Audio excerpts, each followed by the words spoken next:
Hello, everyone. Welcome to Film Focus, and today I'm thrilled to introduce you to the incredible film 1,000 Words, starring the talented Eddie Murphy in the lead role. The story revolves around Jack McCall, a charismatic book sales agent known for his gift of persuasion. His life is filled with continuous conversations, and he relies heavily on his gift. While he loves his wife and young son, he often leaves the responsibility of raising their child solely to his wife. In a coffee shop, he shamelessly pretends to be the father of deceased individuals to avoid waiting in line. Jack visits a psychologist, but he continues to focus solely on himself and his own issues. At work, he entrusts his car to a parking attendant who wrote a book and gave Jack the manuscript for evaluation. However, Jack casually mentions that he will read it later. His assistant Aaron is tasked with picking out mini soufflés from Jack's breakfast every day. In essence, Jack is self-centered and lacks consideration for others. During the meeting, Jack convinced his superiors to sign a contract with Dr. Sinja, a spiritual healer who recently authored a book. Despite not having read it, Jack believed they needed the doctor's services. He attended meditation lessons and pretended to feel their effects, but Dr. Sinja quickly realized he was lying. Jack then offered to publish the book, praising its quality. He lies again about reading it. Sinj refuses and tells Jack to calm down. Jack is asked to pay attention to nature and what is happening around him. He approaches the tree and pretends to be interested again. He cuts his finger on the tree and swears at it. Sinj said, "The tree hasn't moved. We create our own destiny." Despite this, Jack talked him down and signed the contract. Later, he visited his mother in the nursing home. Jack's mother does not recognize him and mistakes him for her late husband, who she was angry with for leaving the family and not spending enough time with their son. Jack tries to explain that he is her son, but she doesn't understand. At home, Jack is waiting to have a conversation with his wife. She wants her family to live in a safe and normal house. However, Jack is not willing to sacrifice his comfort and only suggests making repairs. A sudden earthquake shakes the area, prompting Jack to rush to the yard where he spots the tree that pricked his finger.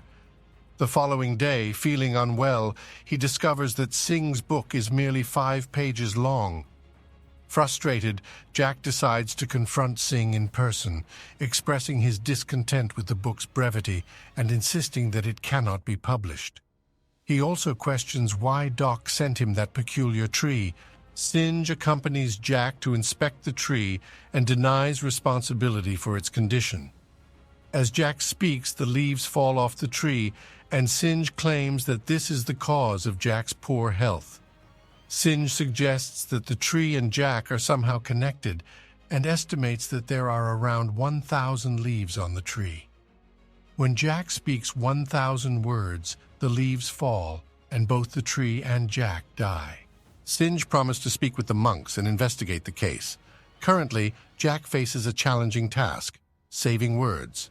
In the morning, he plans to leave a note, but even a few words are excessive as leaves keep falling.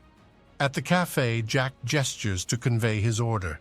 The seller misinterprets and sells him the full set, including his beloved Beatles record. Jack is very angry with him. Upon arriving at work, he is greeted by a parking attendant who asks about his manuscript. But Jack can't say anything, only grimaces.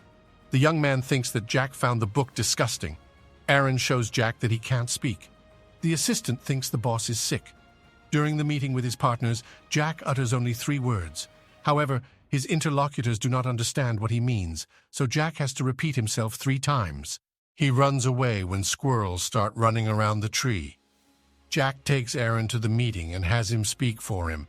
However, Aaron behaves uncivilly and overacts, resulting in an unsuccessful meeting. At home, Jack's wife wants to talk, but he remains silent, causing her to become angry. Jack attempts to explain the tree briefly, but fails to do so, and his wife becomes offended. Mr. Singh has not provided us with any specific information yet, while Jack continues to waste his words. However, the next morning, Jack is prepared and smoothly buys a cup of coffee. In his office, he skillfully seals a deal over the phone, surrounded by a collection of talkative trinkets.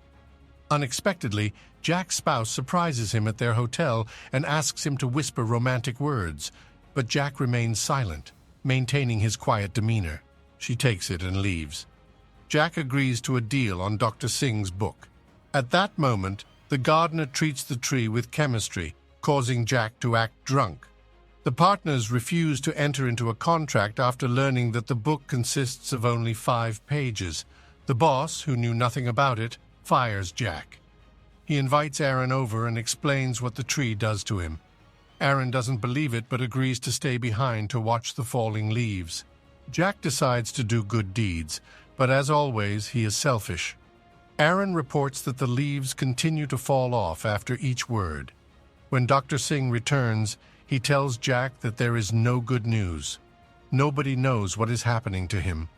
Doc tells Jack that he needs to change his thinking and stop being so self-centered, at least before his inevitable death.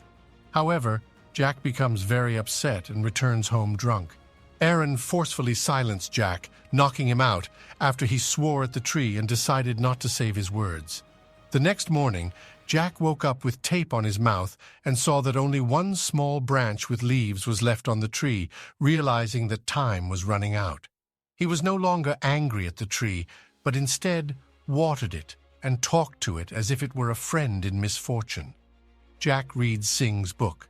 He realizes that he must undo everything he has done before he dies. First, he speaks to his wife and child, assuring them that they will be together forever. Next, he visits a coffee shop and expresses his gratitude for the delicious coffee by giving the barista a Beatles record. After that, he arrives at work and compliments the parking attendant on his brilliant book. There are only a few leaves remaining on the tree. Finally, he takes a leisurely stroll along the embankment and observes 2 contented elderly men. Jack comes to his mother, and she mistakes him for her husband. Jack decides to play along and confirms that it is him. The mother confides in Jack, thinking she is talking to her husband, about how Jack is angry with him but doesn't realize how much he loves his son. She expresses her pride in their son, and Jack is happy to hear these words. For a moment, the mother recognizes Jack. Jack gets up, says goodbye to her, and tells her he loves her. Then, he arrives at the cemetery. Over his father's grave, Jack forgives him and lets go of all grievances. The last leaves fall to the ground and Jack falls too. However, he survives the fall and calls Aaron to tell him that the tree has blossomed. As time passes, Jack meets Singe and expresses his gratitude, while Aaron receives a promotion and takes Jack's place at work. Despite this, Jack does not need the job anymore because he has written a book, which Aaron promises to publish. Jack brings his family to the house his wife dreamed of. His wife forgives him, and Jack becomes human again. He tells them that this is where they will live now. The film ends here. Please leave a comment with your thoughts and rate the film from 1 to 10. If you enjoyed this video, please like and subscribe to the channel for more content like this. Don't forget to click the bell to be notified of new videos.